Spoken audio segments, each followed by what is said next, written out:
the sports podcast with the youngest, most daring, intrepid, gutsy, fearless host on the planet. Get ready for Jake's Takes. Here's Jake. My guest today is a star shooting guard for the Los Angeles Clippers. He played college ball for the UCLA Bruins and was an all-conference player. He was selected in the second round of the 2015 NBA draft by the Milwaukee Bucks and was traded to the Toronto Raptors. He worked his butt off and developed into an incredible role player. He can slash to the hoop at will, pull up and drain a jumper, and play lockdown defense. His athleticism and work ethic are off the charts. And of course, he's an NBA champion, winning the title with the Raptors in 2019. It's my absolute honor to welcome to Jake's Takes, the player I miss big time in Toronto, Norman Powell.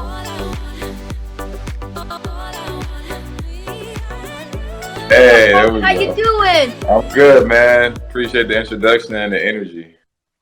Norm, I just wanted to thank you for taking the time out of your day and do this for me. It's very nice of you. Thank you. No problem, man. Glad we can make it happen. Norm, I am so excited for the season. Are you not? Come on, it's getting close. Yeah, I'm excited, man. It's right around the corner, getting ready for training camp, getting settled in LA. I'm ready to get going. You know, Norman, you don't understand how much all of Toronto misses playoff Powell.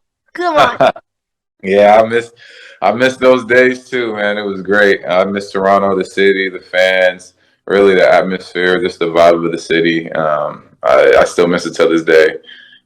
Still sad that, I'm not there. I just got a text actually from one of the trainers that I worked with closely.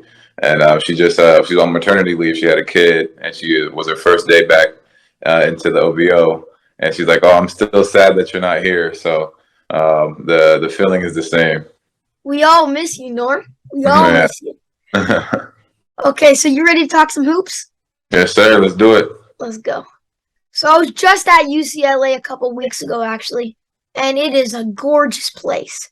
You got to play for Coach Howland, and those UCLA teams were incredible with guys like Russell Westbrook, Darren Collison, Kevin Love, and of course you, Norm. Seems like it was the perfect environment for setting up players to be stars. How important was UCLA to your career? UCLA was really important. Honestly, I went through a lot of ups and downs in my 4 years there. Went through a coaching change, but everything that I went through when I was at UCLA really prepared me for the league, especially early on in my career, having to fight and claw and scratch for minutes and playing time as a rookie. Getting key minutes in the playoffs in my rookie season, being sent down to the G League, which was the D League at the time. Just everything that you're faced with as a NBA player starting off in your career and how to be professional, I learned in college. So it kind of prepared me because I already faced these obstacles and challenges. So I was ready to go at it, and that adjustment period wasn't much of a curve for me because of my 4 years at UCLA. Wow, so UCLA helps a lot. Okay. Yeah, they did a lot. Went to the coaching change, and then we had Coach Casey, then Coach Nurse, and I already went through a coaching change and how everything switches over and turns over to a new coach. So I was ready for it. So, Norm, when you came into the league, you were known for your amazing athleticism. You were a big high flyer, slash into the hoop. But now you've evolved into so much greater than that. You can pull up a jumper from anywhere. You can still drive to the hoop like crazy. Your handles are great. Your defense is impeccable. But come on, Norm. How much work went into that part of the game? A lot of work and still working. My motto, understand the grind. And that's what I do. And that's what I am about is grinding, putting the work and putting the time in to improve on my abilities, my skill set, on my weaknesses. I have a really rigorous summer schedule that a lot of people still think I'm insane for keeping up with, even though I'm going into my 8th year in the league. But I spent a lot of time, a lot of hours with my personal trainer, AJ, who was one of the coaches on the D League team that was brought over after my 2nd year. we still work together. I'm doing 3 workouts 5 days a week throughout the whole summer, sometimes 6 days a week, depending on how late in the summer we're going.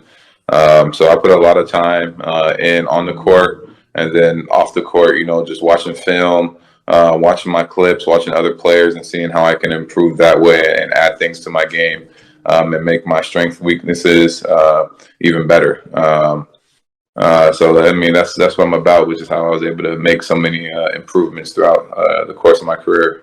I was about to say, I understand the grind as a 12-year-old Yeah. ball and what's it called, and from my podcast, hustling to get guests. But, geez, 5 days a week? Yeah, 5 days a week, 3 times, man. 3 workouts a day. Okay, I just want to prove my point about you working hard. In college, you shot 30% from 3 and 75% from the line. You ready for this?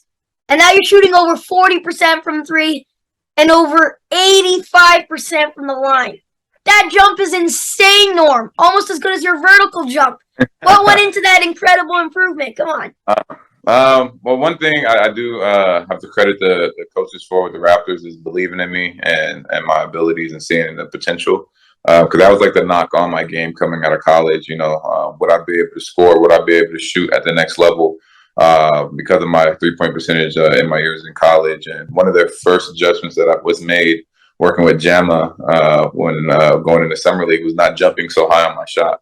So it was a lot of reps and changing the way I shot the ball, and then a lot of form shooting. Getting my follow through consistent. I was finished certain different ways, and then I used to shoot the ball way behind my head. So adjusting the placement of where I shot the ball. So it was a lot of reps in the summertime in doing that and in improving my consistency and my mechanics in my shot. So I spent a lot of time perfecting that, become a consistent shooter. And, time to time, you start building after that, from shooting in close at the rim to stepping back further, from catch and shoots. And then you work on off the dribble stuff, and you work on pull-ups, and you work on pull-ups in deeper range, catch and shoot in a deeper range, extending your range and things like that I've done consistently from pre-draft all the way till now. You were drafted late to Toronto, and you were drafted late in the second round and then traded to Toronto. And Masai did it again. Usually a second rounder doesn't get so much time, and I know you clawed for it, but Masai's just the GOAT at this. Pascal was at 27. He's all NBA now. Mm-hmm. Okay, Freddie was undrafted. Where does this come from? How amazing is Masai at his job? I think Masai is definitely one of the GOATs when it comes to running an organization and finding talent. I think he has a great group of scouts around him, front office people who spend a lot of time, put a lot of time in studying guys, watching guys, and seeing things that other scouts and people don't see. And one thing I think Masai does well is not just believe, the hype around a player or what's being said or what's being put out there in the media. He really analyzes the game. He really understands it and sees different winning habits and each and every player, different skill sets that, often is overlooked, and he gives people guys those chances, and we're able to take advantage of that. All the young guys that have come through my time there, me, Delon, Yaka, Pascal, Fred, the list goes on of like the late, older, a little bit guys who, they might not be able to make it at the next level, or they don't have that much potential. We all got a chance to. I mean, Delon was drafted 20th my year, but he was a four-year player out of college, went to JC, and like the potential that they say for guys coming out later in college isn't as always there for the younger guys who are one and done. But Masai does a great job in finding, mature players who have the ability to increase their skill set and have the mindset and will to work to be better than what people say they can be. So I had Coach Nurse and Fred VanVleet on my show, and I'm going to ask you the same question I asked them. So as a 9-year-old winning the championship, woo, that was awesome, unforgettable.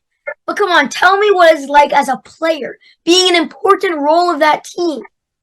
It was honestly amazing. One thing about me, and which was really fortunate, was that I didn't miss the playoffs when I first got drafted. So I experienced, the Eastern Conference Finals my rookie year, going up against LeBron and, all the controversy, the block that Bismack Biyombo had against them in Toronto, so to be able to be on that team and be the first team to make it to the Eastern Conference Finals, to be the first team to make it to the finals and win and have a key part, in advancing and the playoffs was amazing, and to sit there and play.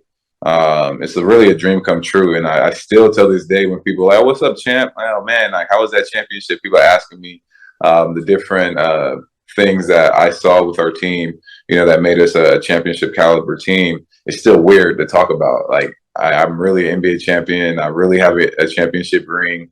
Is this some things that you dream about? At your age, we were 9. You were 9 when we won. Those are the things that I was thinking about.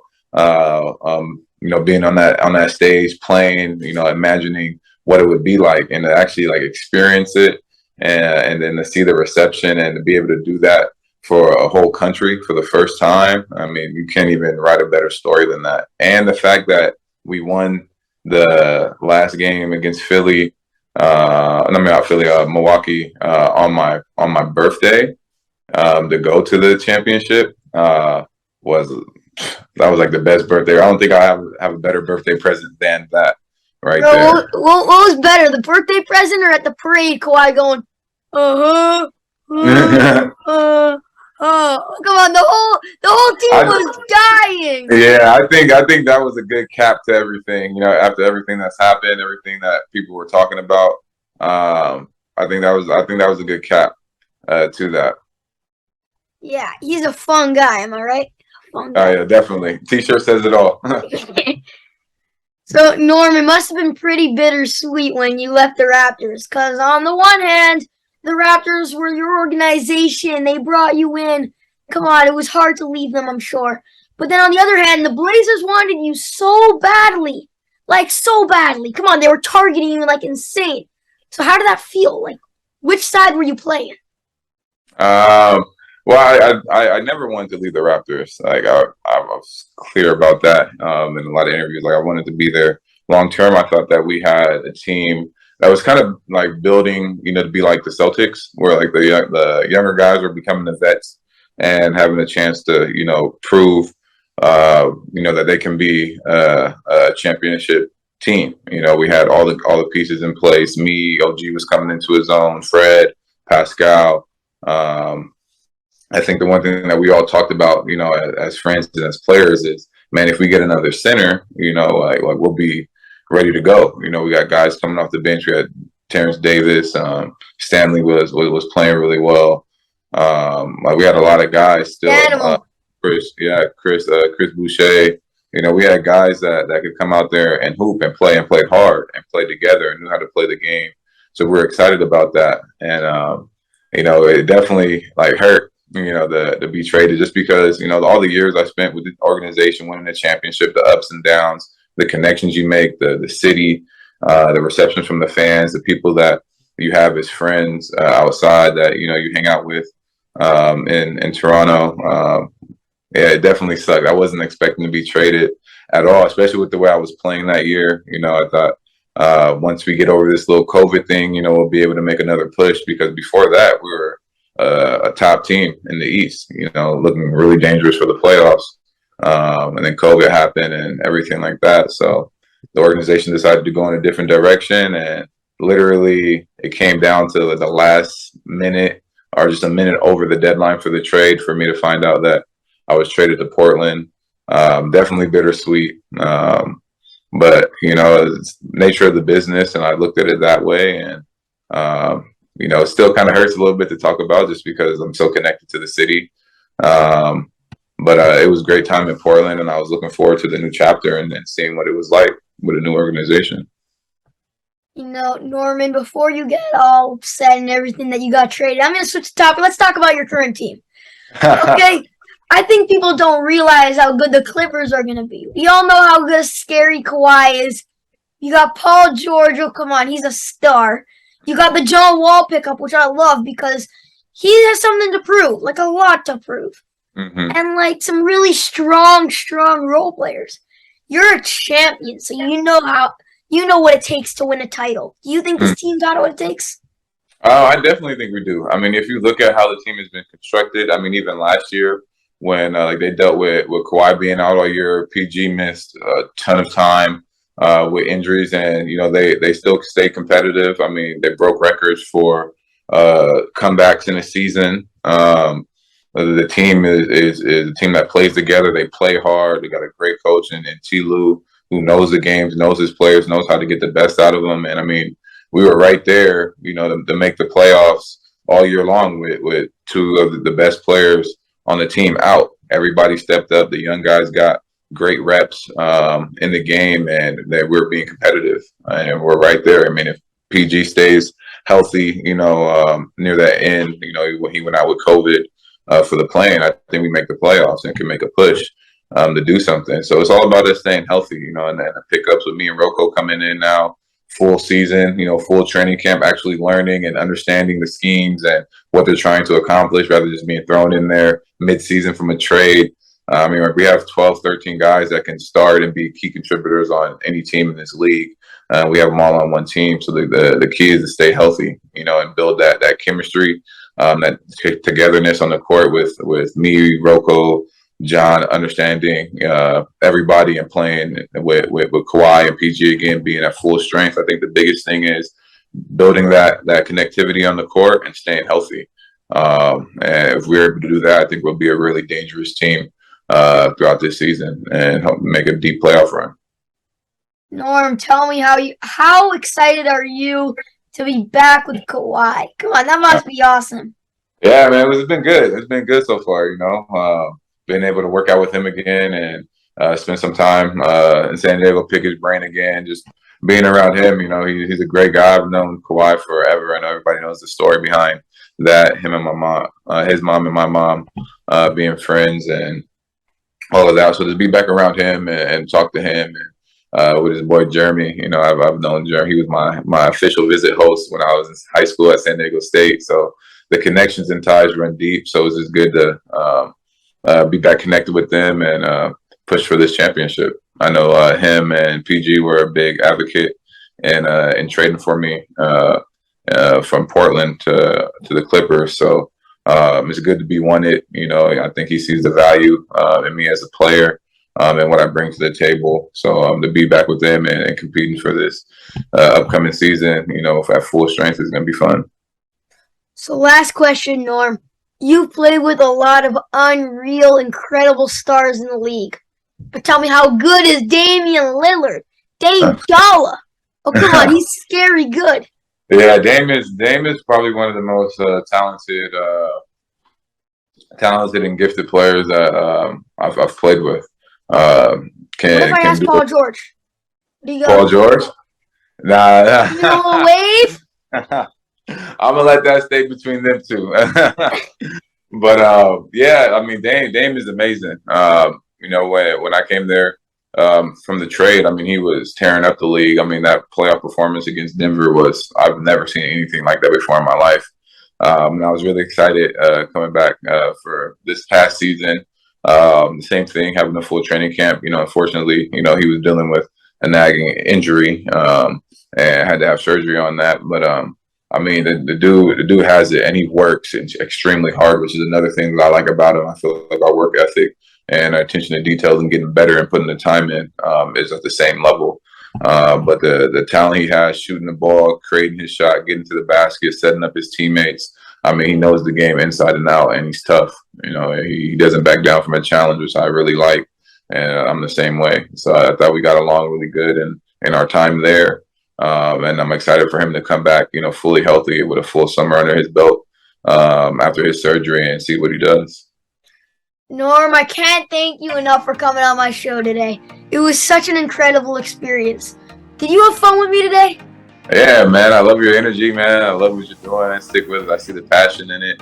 I love that you understand the grind already. That's one thing about my brand and my motto. It's a lifestyle, and it applies to everybody. It's not just sports. It's not just being an athlete. Everybody has their own grind, their own passion that they want to work for, and where they see going in their career and what they want out of life. And you got to put that time and work in, and you're doing it. So hats off to you. And I wanted to say, keep going, man. I really see the passion, and I think you can take this really high, man. Keep it up.